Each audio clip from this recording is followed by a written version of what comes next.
Gestern ist mal wieder ein Paket bei mir eingetroffen. Ich bestelle eindeutig zu viel, aber ist nicht so schlimm. Es gibt immer wieder so geile Angebote. Diesmal von Lidl. Mal schauen. Okay. Lidl Werbung. Rechnung.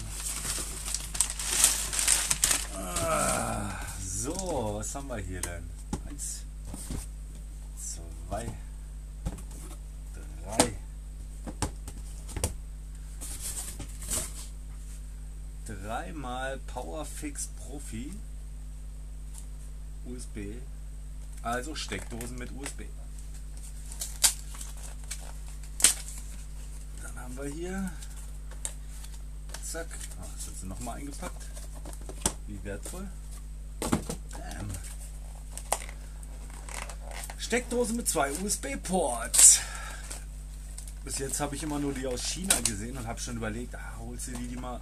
Im Endeffekt ist es scheißegal, weil die Dinger hier kommen auch aus China. Da gehe ich mal ganz stark von aus.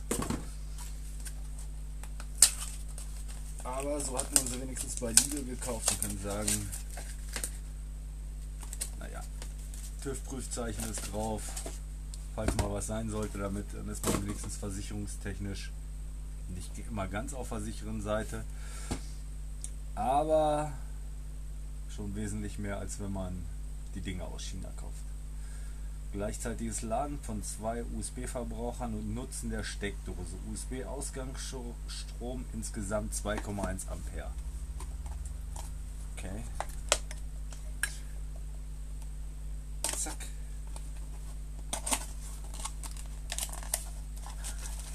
Und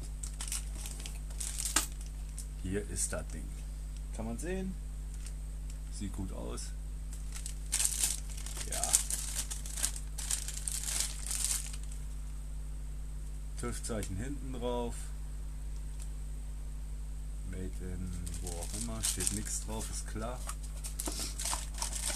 Aber ich gehe mal stark davon aus, dass die aus China kommen.